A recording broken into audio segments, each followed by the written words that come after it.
Imagina você ser preso porque o seu filho chamou uma vigília para você. Pois é, isso está acontecendo no Brasil. Ontem, dia 21 de novembro de 2025, após visitar o Bolsonaro, disse publicamente que ele poderia ser preso hoje e que, caso isso acontecesse, a vida dele estaria em risco. Isso não era nenhuma profecia, era apenas uma constatação da mente doentia do Moraes, que transformou o sistema de justiça do nosso país em um instrumento de perseguição ideológica e política. E o fato dele ter prendido hoje o Bolsonaro, logo no dia 22, não é nenhuma novidade. Já tinha feito isso, aplicando também 22 milhões no partido PL, que tem o número 22. Mas isso está longe de ser o mais bizarro dessa história. O Bolsonaro foi preso porque o seu filho convocou uma vigília, uma oração na frente da casa dele, dizendo que isso, na verdade, não se passava de uma manifestação disfarçada de vigília, que é o mesmo modus operandi da organização criminosa liderada pelo Bolsonaro, no sentido da utilização de manifestações populares criminosas.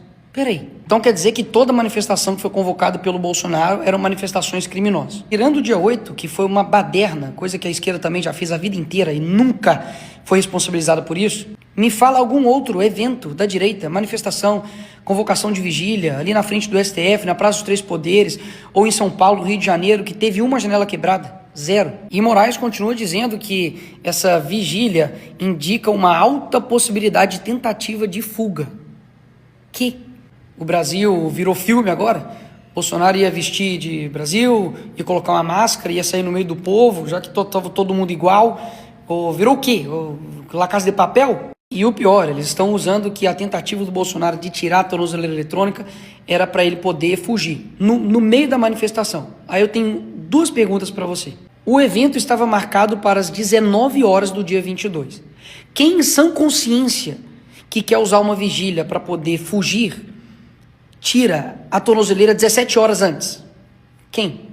E o mais importante, que enterra de vez essa narrativa de que a prisão dele foi decretada no dia 21/11, ou seja, o que aconteceu depois da tornozeleira, tentou tirar ou não importa, a prisão já estava decretada no próprio dia 21. E não é de hoje que o Alexandre de Moraes tenta criar essa narrativa de que tudo que a direita faz é para poder corroborar com uma organização criminosa na qual o Bolsonaro é o mandante. Ano passado, ele fez busca e apreensão em um padre. E dá só uma olhada qual foi o crime dele. Criado uma oração ao golpe. No que consistia isso?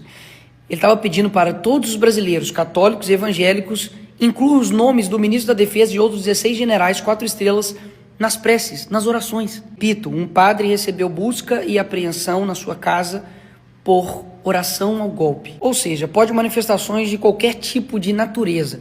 Pode ter a CUT invadindo e quebrando o Congresso. Pode ter marcha da maconha, marcha para Satanás, manifestação em prol dos bandidos que morreram. Isso porque até agora eu nem citei a Constituição Federal, que é muito clara. É livre a manifestação do pensamento. Todos podem reunir-se pacificamente, sem armas, em locais abertos ao público, independentemente de autorização, desde que não frustrem outra reunião anteriormente convocada para o mesmo local. O que não cabe aqui no dia da vigília. Não tinha nada marcado, ou seja, está dentro da Constituição. Então, para deixar bem claro, não estou dizendo que não possa ocorrer as outras manifestações, porque você é livre para poder fazer isso.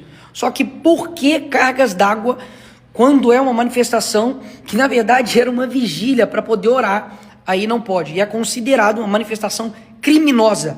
Criminosa. Se eu soubesse que vigília levaria os outros para cadeia, era só pedir, né, para poder fazer uma vigília em prol de organização criminosa, fazer uma vigília em prol da galera que roubou a INSS, para quem desviou aí bilhões de reais de estatal, quem cometeu corrupção passiva e lavagem de dinheiro, como foi o caso do Lula, era só ter convocado uma vigília na porta da casa dele, que aí ele ia preso. E agora, né, com o Bolsonaro preso, o Brasil vai para frente, né?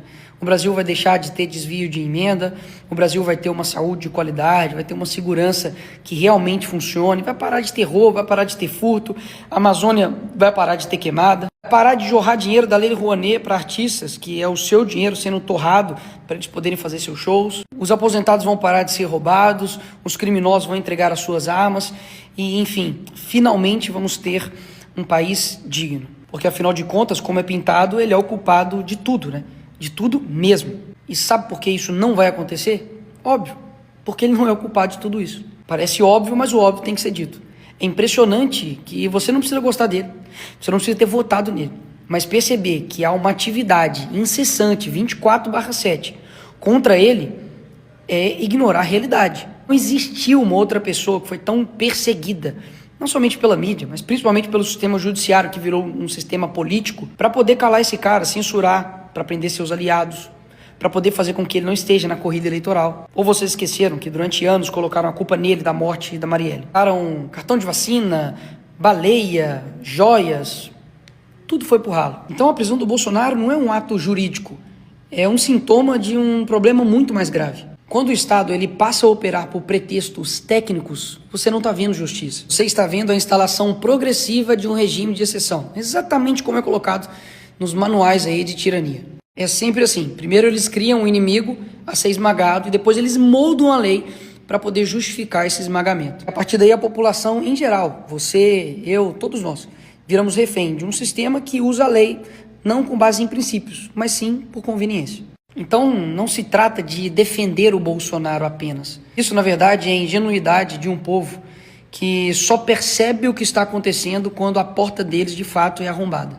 Então o que está em jogo aqui não é um político.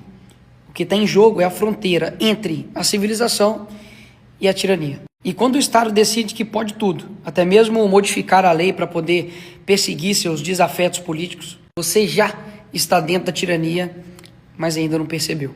E eu sei que o sentimento é de tristeza e revolta, mas eu preciso te lembrar do slogan do Bolsonaro durante muito tempo, que foi Brasil acima de tudo e Deus acima de todos. É Deus que vai fazer com que a gente não retroceda nem 1 milímetro e que a gente persista. Do fundo do meu coração, eu não vou desistir do nosso país. Eu peço também para que você faça o mesmo. Não sei o que vai acontecer daqui para frente, mas uma coisa é certa. Se a gente está aqui nesse momento, é porque tem algo que só a gente precisa fazer.